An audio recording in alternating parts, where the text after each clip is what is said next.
몇 페이지고? 259쪽이죠.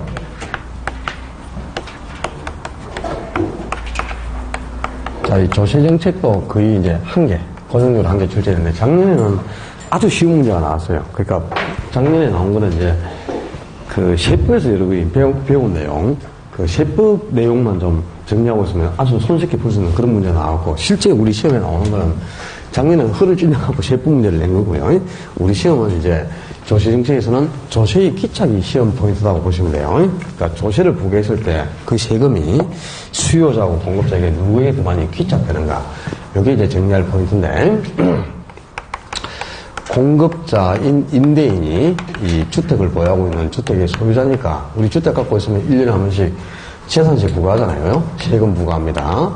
근데 조세를 부과했을 때, 이 세금을 공급자가 전부 다 부담하는 경우도 있지만요. 어떤 경우에는 수요자에게 세금을 떠넘겨버려.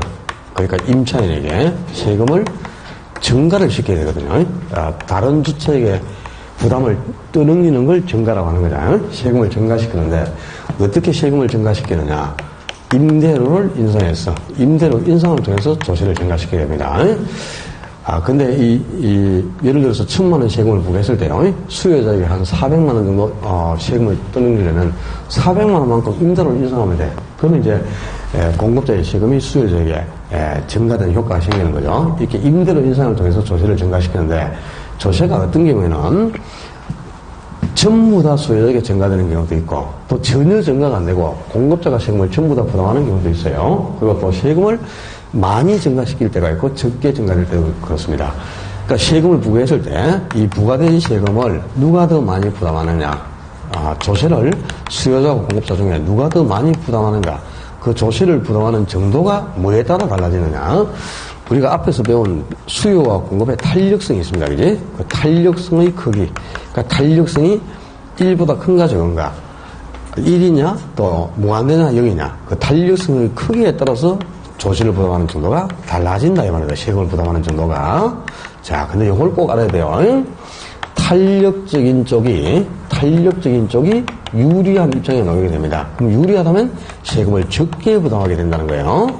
그럼 이제 반대로 탄력적이면 유리한 입장에서 세금을 적게 낸다면 비탄력적인 쪽은 불리한 입장에 놓으니까 세금을 많이 부담한다. 그 말과 같은 거죠. 그죠? 탄력적이면 유리해서 세금을 적게 낸다면 비탄력적인 쪽이 불리하니까 세금을 많이 부담한다 이런 뜻이 되겠죠?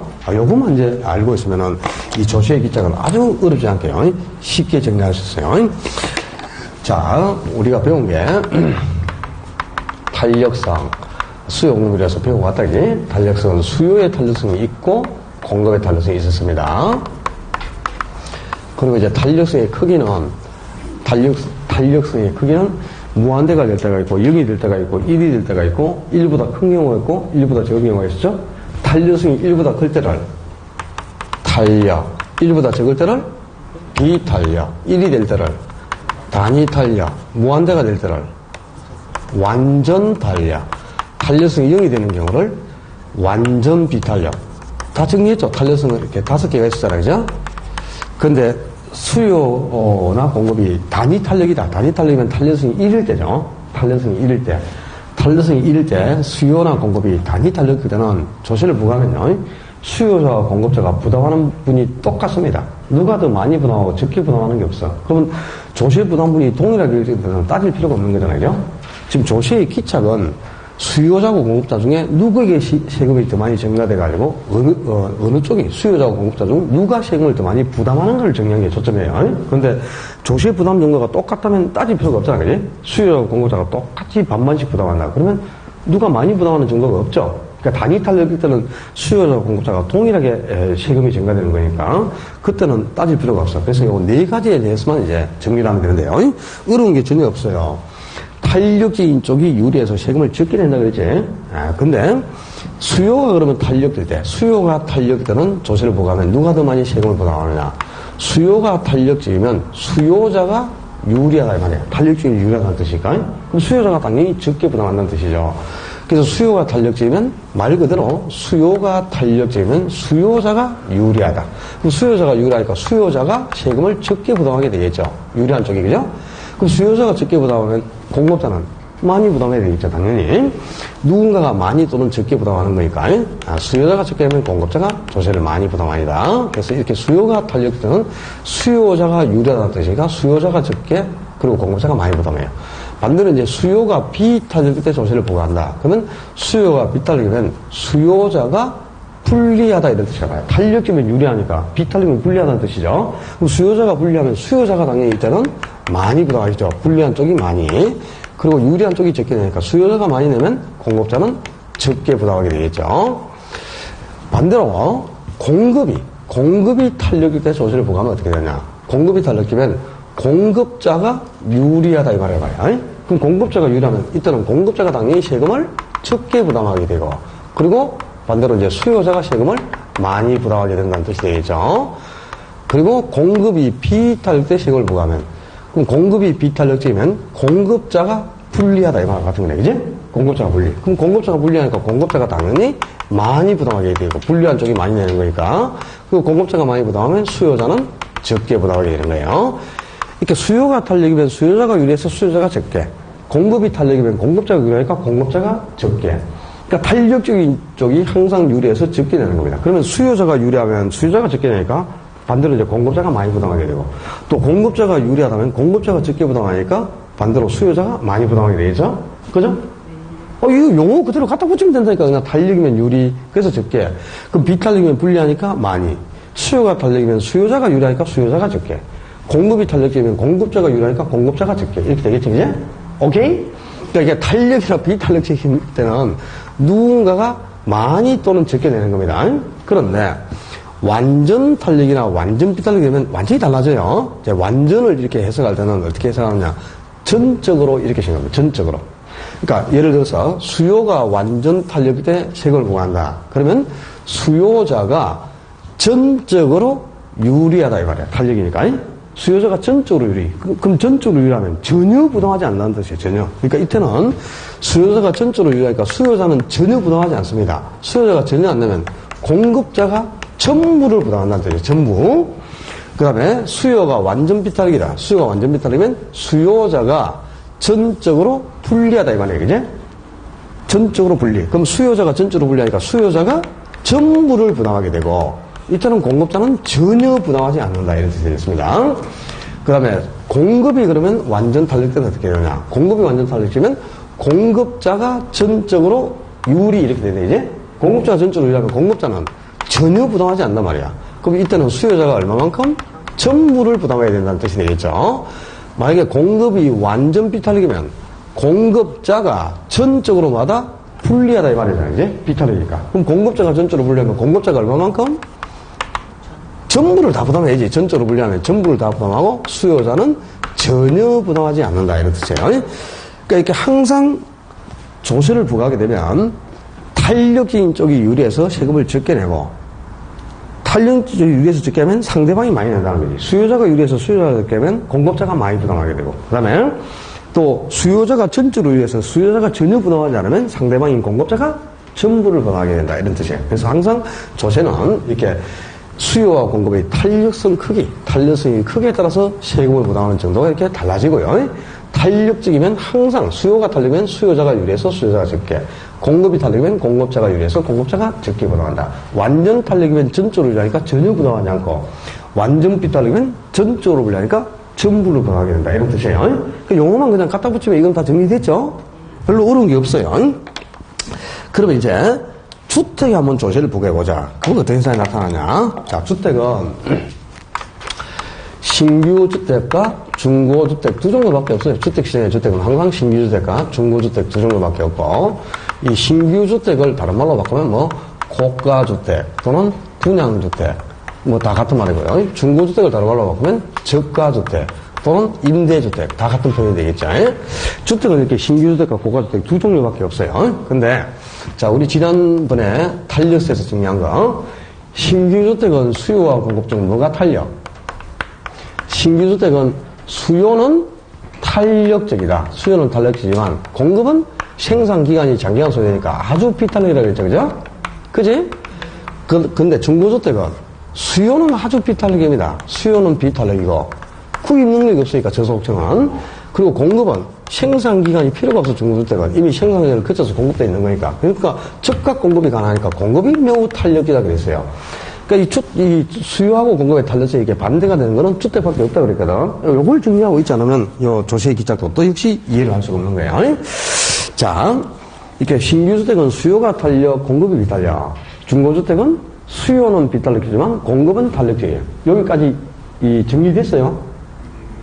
안 돼?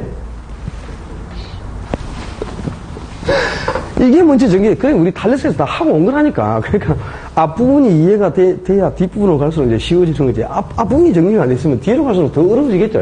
앞에 나왔던 게 뒤에 계속 첨가돼서 나오니까.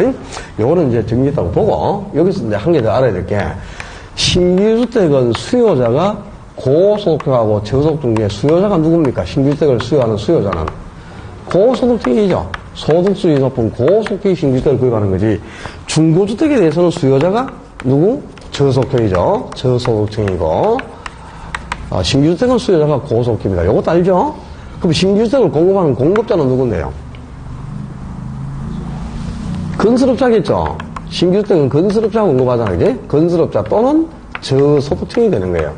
왜 저소득층이 신규주택의 공급자가 되느냐? 저소득이 거주하는 저가주택이 불량주택으로 변하잖아요.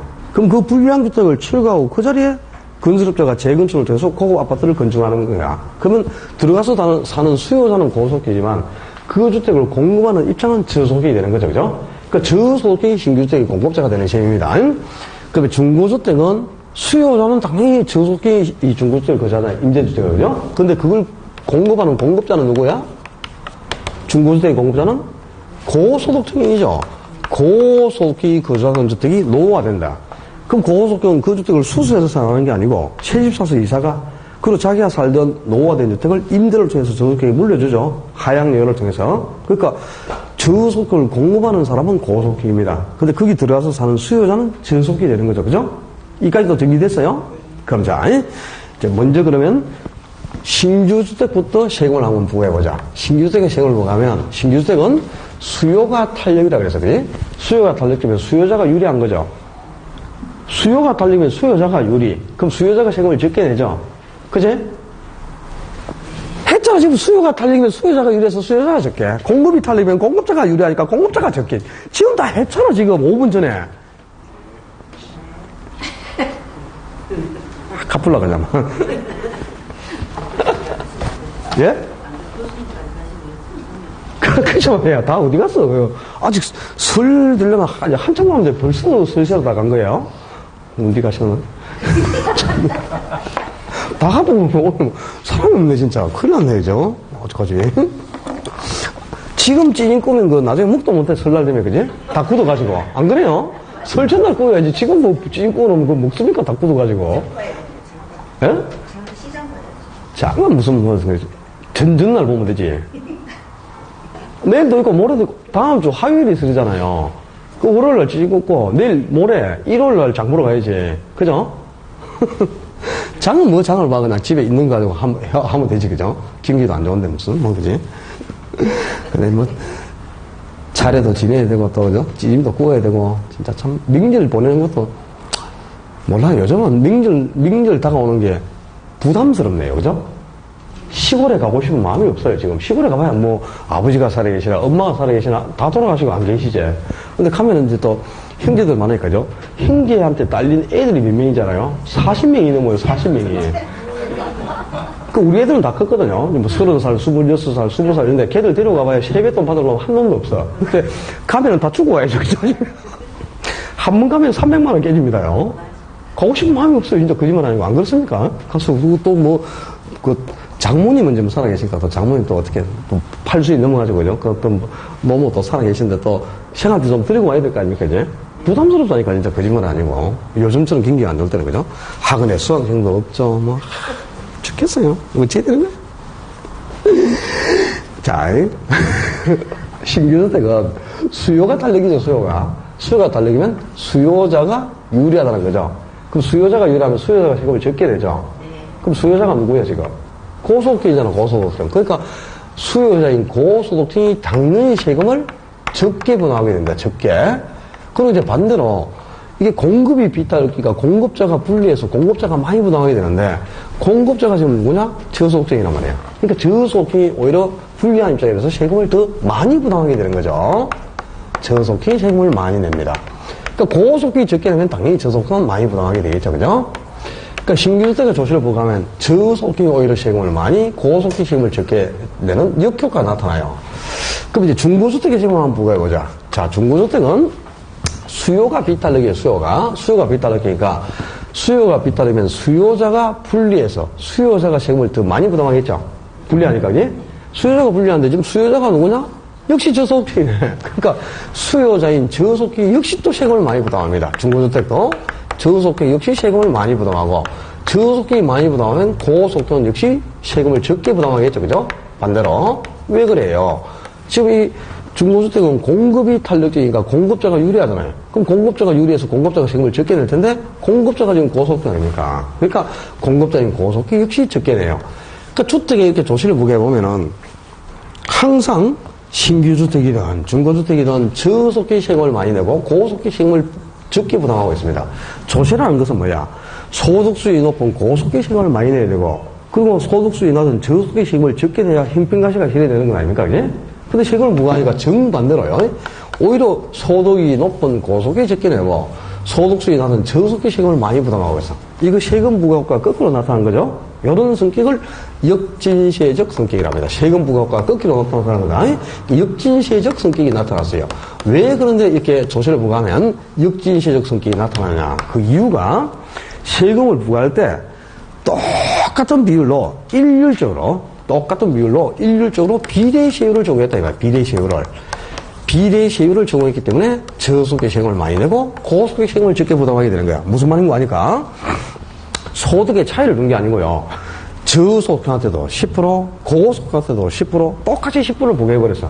똑같은 비율로. 그 고소득한테 10%는 별로 큰 금액이 아닌데, 저소득이 부담하는 10%는 매우 큰 금액이 되는 겁니다. 그래서 오히려 저소득 세금을 많이 부담하는 이렇게 역진세금 성격이 나타나는 거예요. 그럼 세금을 부과할 때 이렇게 일률적으로 똑같은 비율로 비례세율을 중에서는 바람직하지 않은 거죠. 그죠? 그래서 세금을 부과할 때는 소득이라든가 재산, 소득이나 재산에 차등을 두고 누진세를 부과해라. 누진세율.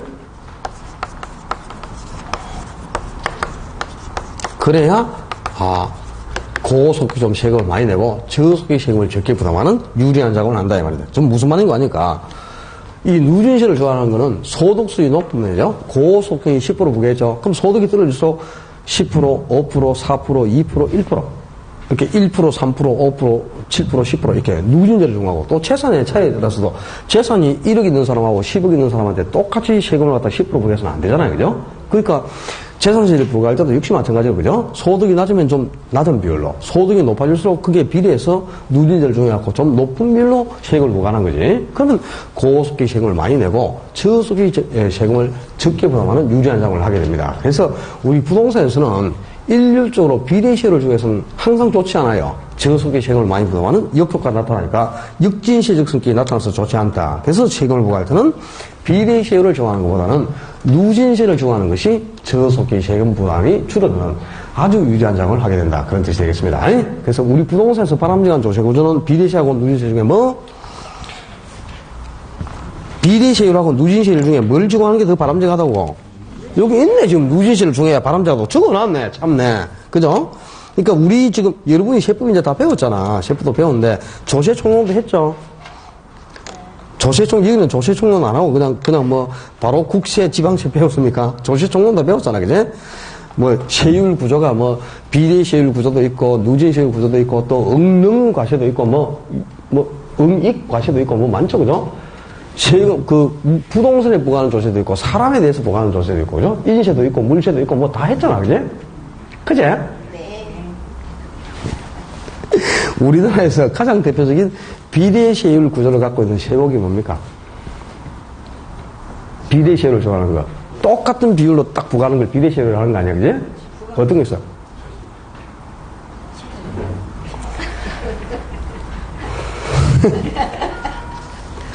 가장 대표적인 비대시율 구조를 갖고 있는 게 취득세하고 등록면허세입니다. 옛날에 이제 등록세가 등록면허세로 바뀌었죠. 면허, 인가, 허가 이런 행위를 할 때 행위가세잖아. 등록면허세는 그죠? 한 개의 행위를 할 때 몇 프로 이렇게 상속은 뭐 100%에 몇 뭐 이런 거 다 배웠잖아. 그죠? 취득세도 비례시율이죠. 주택을 취득할 때 몇 프로? 1%. 주택은 1%. 토지는 3%. 상가는 4% 딱 정해져 있잖아요. 그게 비례시율이잖아. 상가가 1억짜리든 10억짜리든 무조건 4%야, 취득하면. 토지를 샀다. 2천만 원짜리 토지를 샀든 1억짜리를 샀든 7억짜리를 샀든 무조건 3%라고. 주택은 1,000만 원짜리 주택이든 5천만 원짜리든 6억짜리 주택이든 무조건 1%라고, 1%. 그죠? 그게 표준세율, 비례시율 아닙니까? 가격에 상관없이 무조건 금액이 딱 비율이 정해져 있죠? 안 했어?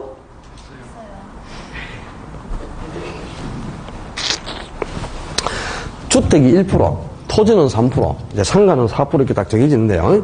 근데 이제 거기에 빙기되는 조세가 있죠, 그죠? 부과되는 조세가 있잖아. 주택 사면 뭐 취득세에 빙기되는 게 뭐 있습니까? 뭐 농어촌 특별세라든가 지방교육세라든가 이런 게 있죠? 목적세가 있잖아요. 그게 그 금액이 한 10% 정도가 나온단 말이에요. 그러니까 그냥 이렇게 생각해. 주택 샀다. 세금 얼마 내는데 취득세 1.1%. 땅 샀다. 얼마?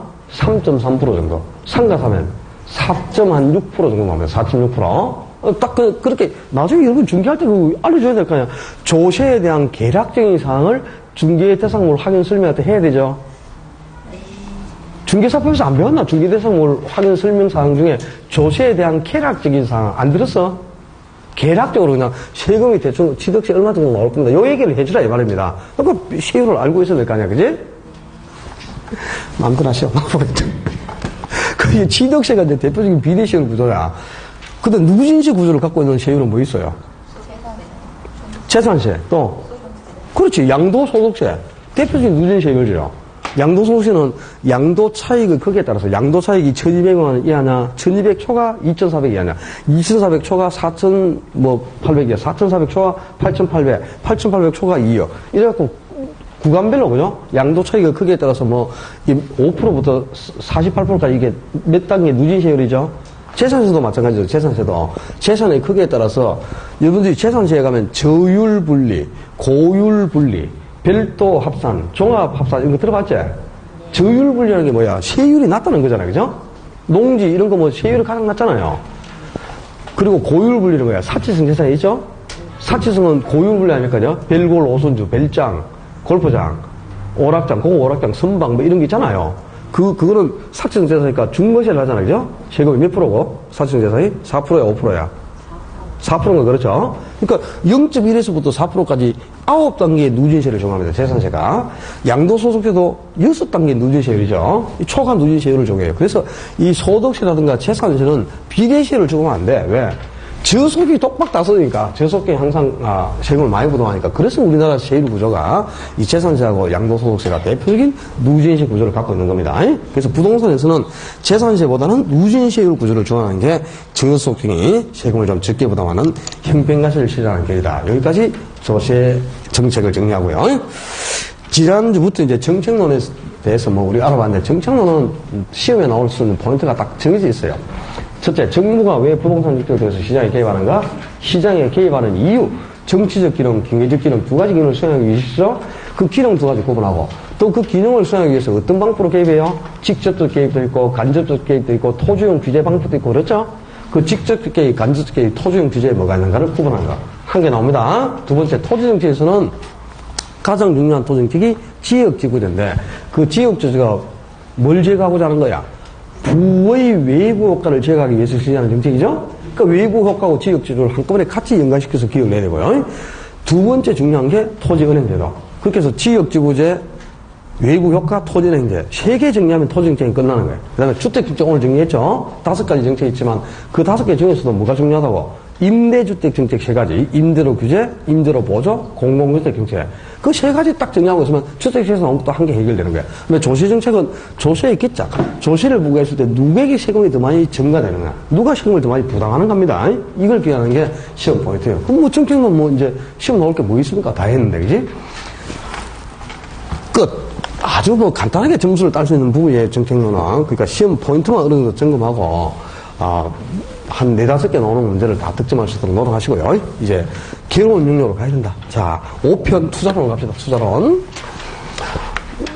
282쪽. 이 투자론은 참 괴로워요. 그죠? 상당히 괴롭죠. 무조건 뭐 1년에 7개에서 8문제. 아무리 적게 나와도 7, 8문제는 나오고, 많이 나오면 9문제. 9문제 이상 나올 수도 있고 그래요.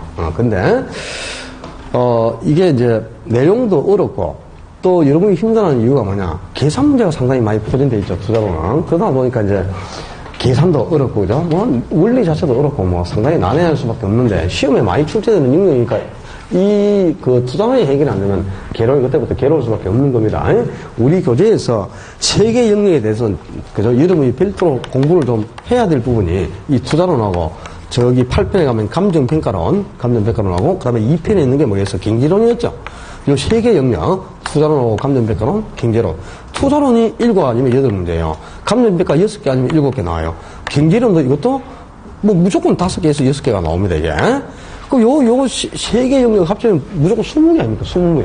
우리 시험의 절반을 저 세 개 영역이 차지하고 있는데, 저게 또 제일 어려운 거니까, 저 세 개 파트만큼은 여러분이 시간을 할애하고 별도로 공부를 좀 안 하면 해결을 할 수가 없는 거예요. 자, 투자는, 먼저 개념을 한번 정해보자. 투자가 뭔가? 투자는 우리가 돈을 쏟아붓는 거예요. 왜 돈을 넣는 거야? 돈을 벌기 위해서, 그죠? 즉, 수익을 얻기 위해서 작업을 투입하는 거죠. 그죠? 근데 수익이 언제 발생한다? 투자 시점에서 바로 수익이 발생하는 게 아니고, 수익은 항상 투자 후 일정 기회 지난 다음 들어오는 거예요. 그러니까 수익은 항상 미래에 들어와. 미래에 들어오는데, 내가 투자하는 시점은 지금 현재에서 내가 가지고 있는 작업을 지출하는 거죠. 근데 현재 내 주머니에 딱 들고 있는 돈, 이 돈은 내 마음대로 쓸 수 있는 확실한 돈이란 말이에요. 그지? 지금 현재 내 마음대로 사용할 수 있는 확실한 자금을 지출해서 수익을 얻고자 하는데, 이 수익이 언제 들어온다? 미래에. 근데 미래는 어떻게 변할지 아무도 모르죠. 그지? 불확실하다, 이 말이야. 그럼 결국 투자는 내가 현재 가지고 있는, 현재 보유하고 있는 확실한, 이 현재의 확실한 자금을 지출해서 미래의 불확실한, 미래의 수익은 얼마나 날지 아무도 몰라요. 그러니까 미래의 불확실한 수익을 얻고자 하는 행위다, 이런 뜻이에요. 그러니까 현재의 확실한 자금과 미래의 불확실한 수익을 서로 교환하는 것. 이게 투자다, 이렇게 볼 수 있어요. 그러니까 장래의 불확실한 수익을 획득할 목적으로 현재 확실한 자금을 지출하는 것. 이걸 투자다, 이렇게 볼 수 있고, 투자하고 투기는 다른 개념인데요. 명확하게 투자하고 투기 개념을 구분하는 게 상당히 어렵습니다. 어떤 사람은 자기가 투기 목적으로 자금을 넣어도 투자라고 할 수도 있는 거거든요. 투자 목적으로 넣었지만 그게 투기가 될 수도 있는 거, 그런 거예요. 상당히 모호하지만 확실하게 투자와 투기를 구분할 수 있는 것은, 내가 부동산을 취득해가지고 이 취득한 부동산을 일정 기간 운영을 하잖아요. 운영을 하고 그 후에 처분이 이루어진다. 그럼 이건 투자라고 볼 수 있어요. 그런데 취득 후 운영 단계가 없이 바로 그냥 일정한 차익만을 했다고 처분한다. 그러면 이건 투기다, 이렇게 볼 수 있는 거죠. 그러니까 반드시 운영 단계를 거쳐야 투자가 되는 거고, 운영 단계를 거치지 않고 단기에 그냥 이 처분 시에 획득하는 차익만을 노리고 자금을 투입한 투기다, 이렇게 볼 수 있는 겁니다. 그래서 취득, 운영, 처분의 3단계에 걸쳐 자금 투입이 이루어지면 투자, 취득 후 운영 단계 없이 처분이 이루어지면 투기다. 이렇게 해서 투자와 투기의 개념을 좀 구분하는 게 좋겠고요. 이제 부동산에 투자하면은 여러 가지 장점도 있고 단점도 있죠. 물론 부동산도 단점이 있어요. 그죠? 금액이 워낙 크잖아요, 부동산은. 금액이 워낙 크니까 이제 소액 자본을 갖고 있는 사람은 부동산에 투자하기 어렵죠. 부동산은 분할 투자 자체가 불가능하잖아요. 내가 뭐 3억짜리 아파트에 투자를 하고 싶은데 2천만 원밖에 없다고 3억짜리 아파트를 갖다가 2천만 원치만 파세요. 뭐 화장실 문고리만 파세요. 이럴 수는 없지. 집 한 채 자체를 사야 되잖아요. 그죠? 분할 투자 자체가 안 되는 거예요. 그러니까 자금이 소액인 사람은 투자가 어렵다는 단점이 있고요. 또 금액이 워낙 크니까 즉시 현금을 받기 어렵죠. 현금화가 어렵다. 황금성이 약간 단점이 있죠. 그게 가장 큰 단점이에요. 그리고 보유기간 중에 또 관리의 노력이 필요합니다. 잘 관리를 해야 건물 같은 경우는 수명을 연장시킬 수 있겠죠. 그죠? 그리고 또 일정한 위험도 수반됩니다. 수익이 악화될 수 있는 위험도 있고요. 또 부동산이 금액이 크니까 내 돈만 가지고 구입하는 게 아니고 부채를 활용해서 투자하는 게 더 유리하죠. 그럼 부채를 활용하면 금융비용도 고려해야 되고 뭐 여러 가지 단점이 많이 나타나요. 중개수수료 부담도 따르고 여러 가지 단점이 있지만 그 단점보다는 장점이 월등히 높기 때문에 다른 자산에 비해서는 부동산 투자가 메리트가 있는 상품이 됩니다. 자, 그럼 우리가 부동산에 투자했을 때 나타나는 장점들이 어떤 게 있는가? 상당히 여러 가지 장점이 있습니다. 첫째는 절시의 효과를 누릴 수 있다. 세금을 절감할 수 있어요. 자, 나중에 이제 다음 주에 우리 어차피 배우게 되니까 기억을 해야 돼요. 뭐에 대해서 세금이 절감되느냐? 부동산은 감가상각비하고 건물은 감가가 생기잖아요. 그죠? 그 감가상각비하고 이자 비용에 대해서는 소득공제 혜택을 부여해줍니다. 그래서 원금이 아니고 이자다. 원금은 나중에 내가 돌려받는 거잖아요. 이자는 나가고 나면 안 들어오는 거지만, 그지? 그러니까 이자하고 소모돼서 없어지는 이 감가상각비, 이 두 가지에 대해서는 소득공제 혜택을 부여해줘요. 그래서 소득공제를 받는 금액만큼 세금을 절감하는 절세효과가 있죠. 그리고 또 보유기간 중에 긍지감이 있어. 내가 땅주인이다, 집주인이다, 소유에 대한 긍지도 있고요. 또 보유기간 중에 돈이 필요하다. 은행에 저당권 설정해주고 자금을 차입해 쓸 수 있죠. 저당 가치를 활용할 수 있는 장점도 있습니다. 뿐만 아니고 소득이득과 자본이득 두 가지 이득을 동시에 획득할 수 있어요. 자, 이 소득이득은 내가 부동산을 구입해가지고 보유하는 기간 중에 생기는 수익이지. 보유기간 중에 발생하는 수익을 소득이득. 그리고 자본이득은 일정 기간 보유한 후 처분했을 때 발생하는 수익이 자본이득이에요. 소득이득이라는 게 뭐야? 토지나 건물을 보유하고 있으면 그 토지나 건물에서 임대로 받을 수 있죠? 이게 바로 소득이득이에요. 임대로. 건물에서는 임대로, 토지에서는 지대라고 한다 그랬다. 지대 수입이라든가 임대료 수입, 이게 보유기간 중에 들어오는 소득이득이죠. 그리고 일정 기간 보유한 후 내가 처분한다. 그럼 1억에 구입해서 1억 3천만 원에 처분하면 3천만 원 차익이 생기죠. 부동산을 양도하면서 발생하는 양도 차익, 양도 소득, 이 양도 차익을 자본이득이라 한다 이 말이다. 근데 이렇게 보유기간 중에도 수익을 얻고 처분 시에도 수익을 얻을 수 있는 것은 부동산밖에 없는 거죠. 아주 부동산 투자의 가장 큰 장점 중에 한 개가 이렇게 두 가지 이득을 동시에 획득할 수 있다는 거고요. 또 부동산에 투자하면 인플레이션 해지 기능이 있다. 해지. 인플레이션 해지 기능이 있는데 이 참 인플레이션 해지라는 게 참 어렵죠. 그죠? 용어가. 자, 인플레이션이란 물가가 상승하면서 화폐 가치는 하락하는 것. 물가하고 화폐 가치는 항상 상반되게 반비례하는 거니까 물건의 가치가 상승할 때는 돈 가치는 떨어지는 거 아닙니까? 그러니까 물가가 통상적으로 우리가 물가가 상승하는 걸 인플레이션 이렇게 표현하는데, 그럼 인플레이션은 물가가 상승하고 화폐 가치는 오히려 하락을 하는 거예요. 그러니까 물가가 상승하기 때문에 물건을 보유하고 있으면 가치가 상승해서 이득을 보게 될 것이고, 화폐 가치는 하락을 하니까 인플레이션 시기에는 현금을 보유하고 있으면 가치의 하락이 와서 손실이 생기겠죠. 화폐 가치가 하락하니까 현금을 갖고 있는 사람은 손실이 오는 것이고, 대신에 이제 물건의 가치는 상승하는 게 인플레이션이니까 부동산과 같은 물건을 보유하고 있으면 가치가 상승해서 이득을 보게 되겠죠. 이제? 그래서 인플레가 예상될 때는 현금 비중을 좀 줄이는 거죠. 현금 갖고 있으면 손해가 나니까 현금 비중을 좀 줄이고 현금 대신 부동산을 보유하는 거다. 현금 대신에 부동산을 딱 보유하면 어떤 현상이 나타나요? 자, 실제 인플레가 생겼을 때 현금 가치가 하락해서 내 자산에 손실이 올 것을 대신 부동산을 가지고 있으면 부동산 가격이 상승해주면서 이 부동산이 내 자산의 손실을 방어를 해준다 이 말이야. 이렇게 인플레이션 시기에 부동산이 자산의 손실을 방어를 해주게 됩니다. 이런 능력을 바로 hedge라고 한다면 hedge. 그러니까 그 부동산은 이렇게 인플레이션 시기에는 오히려 가치가 상승해서 내 자산에 손해가 올 걸 가치가 상승해서 이득을 제공해 주잖아요. 이런 해지 수단으로 활용될 수 있다는 겁니다. 그래서 인플레이션은 전부 부동산을 보유하고자 하는 거죠. 자, 이렇게 자산의 손실을 방어해주는 능력, 바로 해지 기능이 있다는 것도 아주 큰 장점이고요. 또 부동산에 투자했을 때 나타나는 장점 중에 가장 큰 장점이 지렛대 효과를 누릴 수 있다. 지렛대 효과 또는 레버리지 효과. 다 같은 말이 되겠네. 이 지렛대 효과가 부동산 투자의 가장 큰 장점이죠.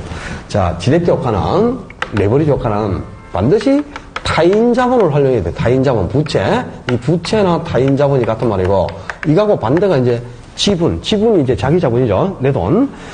근데 부동산은 내 돈만 갖고 투자를 하는 게 아니고요. 부채를 늘린다. 부채를 이렇게 활용하잖아요. 부채를 활용하면은 오히려 수익률이 더 크게 증가해요.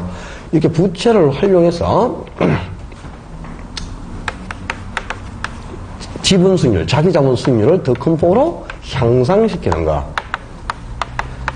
타인 자본인 부채를 활용해가지고 오히려 수익률을 더 크게 향상시키는 행위를 지렛대 효과를 하는데요. 그러니까 이제 부동산은 내 돈을 자꾸 줄이고 부채를 늘려가잖아요. 그럼 오히려 수익이 더 커지는 거야. 이런 이제 장점을 누릴 수 있는 게 가장 큰 장점인데, 자, 지렛대라는 건 우리가 다 알고 있는 건데요. 내가 요만한 물건을 한 개 들어 올리고 싶다. 근데 이게 너무 무거워가지고 손으로 들어 올리기 어려워요. 그럼 어떻게 하느냐? 지렛목을 하나 받쳐야 돼. 지렛목을 하나 딱 받치고요. 여기다 대를 하나 끼워요. 그지? 그래가지고 요 대를 뒤에서 눌러. 그럼 이 물건을 들어 올릴 수 있죠. 이때 중간에 끼운 이 대가 뭐야? 이 지렛대란 말이야. 지렛대라는 건 누구나 다 알아요. 자, 요 이제 지렛대 원리, 요 그림을 가지고 이 지렛대 효과가 뭔지 좀 이해를 하셔야 되는데, 내가 지금 들어 올리고자 하는 물건이 있어요. 이 물건이 바로 수익률입니다. 수익률. 그리고 이게 중간에 끼운 대가 이 지렛대인데요. 지렛대에서 이 앞부분의 길이하고 뒷부분의 길이가 달라. 앞부분의 길이는 내 돈입니다. 지분 또는 자기 자본. 이 지렛대에서 뒷부분의 길이가 부채. 이게 이제 타인 자본이다. 이렇게 생각을 하고 그림을 보면 이해가 좀 되겠죠.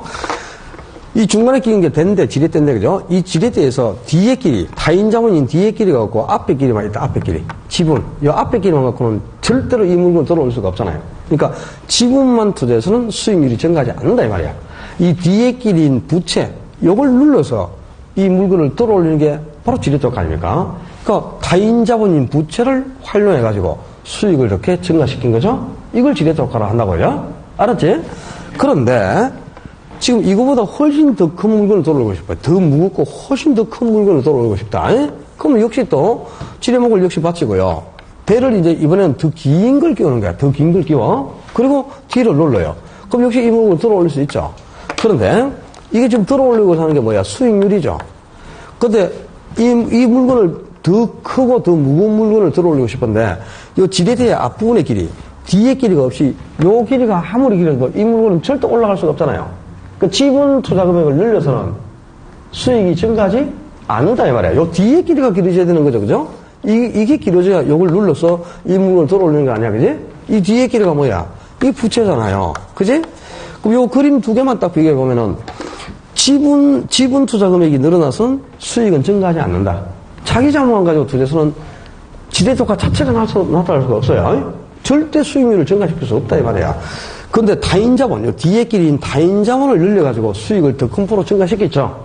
이게 지렛대 효과란 말이에요. 그러니까 내 돈은 계속 줄이고 타인 자본을 계속 늘려가면 오히려 수익이 더 커지는 거죠. 이게 부동산의 가장 큰 장점이에요. 그럼 이 그림만 봐도, 자, 부채를 늘려갈수록, 부채 비율이 증가할수록 지렛대 효과도 더 크게 나타났죠. 더 큰 물건을 들어올렸잖아, 그지? 지금 요 타인 자본인 부채가 늘어나니까 수익도 더 커졌잖아. 죽겠네. 집에 가고 싶네, 그냥. 그 수익률이 더 크게 증가한다. 이게 지렛대 효과란 말이야. 그러니까 부채가 늘어나서 수익이 더 크게 증가해서 지렛대 효과가 더욱 커진다는 장점이 있죠. 다만 이제 부채가 늘어나면 수익이 더 크게 증가하는 장점도 있는데, 이게 부채가 늘어날수록 갚아야 될 원리금도 늘어나요. 근데 원리금이 늘어나면 그걸 못 갚을 가능성도 커지는 거죠. 즉, 채무를 불이할 가능성이 더욱 커지게 됩니다. 부채 비율이 늘어나면 채무를 불이할 가능성도 커지는데, 우리가 부채를 활용했을 때 채무를 불이할 가능성을 금융상 위험이라 한다 이 말이야. 그럼 결국 부채를 늘리면 지렛대 효과에 의해서 수익이 더 크게 증가하는 장점도 있지만, 부채가 늘어나면, 그죠? 부채 비율이 증가할수록 수익이 더 크게 증가하는 장점도 있지만 위험도 똑같이 증가한다는 거래, 그죠? 위험이 감소하는 게 아니고 위험도 똑같이 증가한다는 겁니다. 요게 좋죠. 응? 부채가 늘어나면 수익도 더 크게 증가하지만 위험도 똑같이 증가한다. 이것도 기억해야지. 위험이 감소한다 그래서는 안 돼요. 부채가 늘어나면 채무를 불이할 가능성이 금융상 위험도 똑같이 증가한다. 이걸 잊어버리지 말고요. 자, 우리가 부채를 활용했을 때 나타나는 지렛대 효과는 크게 세 종류가 있어요. 정의 지렛대 효과, 부의 지렛대 효과, 영의 지렛대 효과 세 가지가 있는데, 정의 지렛대 효과는 부채를 활용해서 수익률이 더욱 증가한다는 겁니다. 수익률이 증가하니까 이익이 발생하는 거죠. 그리고 부의지대특허는 부채를 활용했지만 오히려 수익률이 감소해버려요. 수익률이 감소하니까 자기 자본 수익률이 오히려 하락을 하니까 손실이 온다는 거다. 이게 부의지대특허고, 영의지대특허는 부채를 활용했지만 수익률에 변동이 안 생겨요. 수익률에 증감이 생기지 않는다. 수익률이 변화가 없다는 거죠. 그러면 지대특허가 없어요. 이런 거는. 이런 경우를 영의지대특허 또는 중립적 지대특허라고 합니다. 자, 이게 지대특허는 세 가지가 있는데, 이게 지대특허가 각각 발생하는 조건이 달라. 이걸 이제 기억하는 게 초점이 되겠네요. 정의 지대특허는 부채를 활용해서 오히려 수익률이 증가해서 이익이 생기는 경우죠. 어떤 경우에 정의 지대특허가 나타나냐? 지분 수익률. 지분 수익률하고 지분하고 같은 말이 뭐고? 자기 자본. 자기 자본 수익률이나 지분 수익률 같은 말이겠죠? 이 지분 수익률이, 지분 수익률이 총 자본 수익률보다 더 크다거나, 또 총 자본 수익률이 저당 수익률보다 더 크다. 그렇다면 정의지대특허가 나타나요. 이 저당 수익률은 바로 대출금리를 쓸 때 대출금리. 내가 은행에서 4% 이자로 돈을 빌리잖아요. 그럼 그 은행 이자율 4%, 내가 대출 받을 때 빌리는 대출금리 4%가 바로 저당 수익률. 금융기관에서는 저당권 설정하고 4% 이자를 받죠. 저당권 설정해주고 돈 빌려주잖아요. 그죠? 그럼 금융기관에서 그 저당권을 설정하고 받는 수익이 이자 아닙니까? 그러니까 이 대출금리가 바로 저당에서 나오는 수익률, 저당 수익률을 한다 이 말입니다. 대출금리를. 근데 이 저당 수익률보다 총자본 수익률이 더 크면은 이게 대출금리가 워낙 낮아가지고 쌍금리를 활용해서 수익이 증가한 거야. 그리고 또 총자본 수익률보다 지분 수익률이 더 크다? 그럼 이 총자본은 지분하고 부채 두 가지로 구성이 되는 거예요. 근데 이 두 개를 합친 수익률보다 지분 한 개에서 나온 수익이 더 크면 뭐냐? 부채에 대한 대가가 워낙 싸다는 겁니다. 그래서 싼 이자를 활용해서 내 돈에 대한 수익이 더 크게 증가했다는 거지. 그래서 이게 정의지대특허가 되는 거고요. 반대로 이제 지분 수익률보다 총 자본 수익률이 더 크다. 그럼 이게 부채를 활용해도 오히려 손해예요. 손실이 오고. 또 총 자본 수익률보다 저당 수익률이 더 크면 이 저당 수익률이 바로 뭐야? 금리죠. 그러니까 금융비용이 너무 과다하다는 거다. 은행 이자가 너무 높으니까 이자 지출하면 오히려 수익률이 하락해가지고 손실 오는 겁니다. 이런 경우를 부의지대특허가 하는 거고요. 영의지대특허는 지분 수익률과 총 자본 수익률이 같습니다. 또 총 자본 수익률과 저당 수익률이 똑같아요. 그럼 저당 수익률하고 총 자본 수익률이 같다면 부채를 활용해도 수익률이 증가하거나 감소하지 않아요. 수익률의 변동 자체가 생기지 않단 말이에요. 지분 수익률하고 저당 수익률이 같다? 수익률이 변하지 않았다는 거지. 그럼 이 지대특허가 수익률에 변동이 안 생기고 부채를 활용해도 이 수익이 증감하지 않는다. 이런 경우가 이제 영의 지대특허가 또는 중립 지대특허가 되는데, 우리가 부채를 활용했으면 당연히 수익이 더 크게 증가해서 이익이 생겨야 되죠. 그러니까 정의 지대특허가 예상이 돼야 부채를 활용할 수 있는 거지. 부의 지대특허가 예상된다. 부채를 활용해서는 안 되겠죠. 오히려 부채를 활용하고 수익이 감소해서 손실이 나니까 그런 경우는 내 돈만 갖고 투자하는 게 낫지 부채를 활용해서는 안 되지. 그러면 이제 부채를 활용해서 투자를 할지, 내가 자기 자본, 지분만 갖고 투자할지를 결정하려면 이 수익률을 계산해가지고, 그지? 반드시 지분 수익률, 요 자기 자본 수익률이 총 자본 수익률보다 더 크다면 이건 부채를 활용해야 되죠. 부채를 활용해서 투자하는 게 유리하고, 반대로 지분 수익률, 이 자기 자본 수익률보다 총 자본 수익률이 더 크게 나타나잖아요? 그러면 부채를 활용해서는 안 되죠. 부채를 활용했지만 수익률이 감소해서 손실이니까. 그래서 항상 부채 여부를 결정하려면 지분 수익률하고 총 자본 수익률을 계산해 봐야 돼. 요 두 개를 계산해서 지분 수익률, 자기 자본 수익률이 더 커야만 부채를 활용하는 게 유리하고, 총 자본 수익률이 크면 자기 자본만 가지고 투자하는 게 유리하다는 결정을 내리겠죠. 그래서 이 부채 활용 여부를 결정하기 위해서 이 수익률을 계산해 봐야 되니까 이 지분 수익률하고 총 자본 수익률을 계산하는 게 중요한 포인트가 될 수밖에 없어요. 총 자본 수익률은 별로 어렵지 않아요. 봐봐. 총 자본 수익률, 총 자본 수익률, 또 지분이나 뭐 자기 자본 같은 말이죠. 자기 자본 수익률, 지분 수익률. 이 두 개를 이제 계산해가지고 총 자본 수익률보다 자기 자본 수익률이 커야 되겠지? 지분 수익률이 더 커야 정의지대특허가 나타나서 부채를 활용하는 게 유리하겠죠? 자, 그러면 이 수익률을 계산해 봐야 되는데, 총 자본 수익률은 말 그대로요. 총 투자한 자본에서 수익이 몇 %가 나오느냐, 이 말이지. 공식을 억지로 외우려고 하지 마. 용어에서 답을 만들어요, 용어에서. 총 투자 자본에서 수익이 몇 % 나오냐. 그러니까 총 투자한 자본에서 수익이 차지하는 비율. 총 투자금액에서 수익이 차지하는 비율이 바로 총 자본 수익이 되고, 자기 자본 수익률은 자기 자본, 지분에서 수익이 차지하는 비율, 이런 얘기지? 그러니까 내가 투자한 돈, 지분, 이게 자기 자본이죠. 요 지분에서 수익이 얼마 차지하느냐. 요 비율이 이제 자기 자본 수익인데, 이 지분에서 나오는 수익, 이거는, 그죠? 내 돈 투자한 돈에서 나오는 수익이지. 은행에서 빌린 돈에서 나오는 수익은 지분에 대한 대가가 아니잖아, 그지? 부채에 대한 대가지. 그러니까, 이 총 투자한 자본에서 나오는 수익은 그냥 수익을 그대로 다 넣어주면 되는데요. 이 수익이란 게 이제 예상되는 순수익을 다 넣어주면 되죠. 근데 지분 수익을 구할 때는 요 수익이요. 순수익이 여기 전부 다 들어가서는 안 돼요. 왜? 항상 투자 금액은 지분하고 부채 두 개로 구성되어 있는데 지금 내 돈 투자한 요 지분에서 나오는 수익이 얼마냐를 따지고 있죠. 그제? 그럼 부채에 대한 대가는 내게 아니지. 그러니까 요 수익은 그죠? 자기 자본 수익을 했을 때 요 수익은 총 수익에서 지분에서 나오는 수익만 따지는 거니까 부채에서 나오는 수익은 빼야 되는 거지. 부채에서 나오는 수익. 부채에 대한 대가. 이걸 빼야 되는 겁니다. 이 부채에서 나오는 대가. 부채에 대한 대가. 부채에서 나오는 수익. 이게 뭐야? 부채에 대한 대가. 이게 뭐더라? 이게 바로 저당 수익입니다. 저당 수익. 저당 수익. 이게 부채에서 나오는 대가죠. 이게 대출 금리를 뜻하는 거야. 그러니까 이제 부채에 대한 대가는 쉽게 표현해서 이자다 이 말이에요. 이자. 요 총 수익에서 이자를 빼고 남는 게 지분에서 나오는 수익이에요. 그래서 지분 수익을 갈 때 요 수익은 전체 수익이 다 들어가면 안 돼요.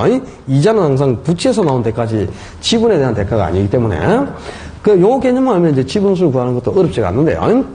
이 지분 수익률, 자기 자본 수익률을 계산하는 문제가 작년에 물론 나왔어. 작년에 나오고 또 27회 때도 나와가지고 뭐 잘못 내가지고 이의시드까지 받아주고 모두 증가 처리까지 했는데 27회 때는 28회 하나 안 나오더만 또 작년에 또 나오거든, 그죠? 나올 이유도 없는데, 이게 별로 뭐 중요하지도 않으면서 뭐 자꾸 내는지 몰라.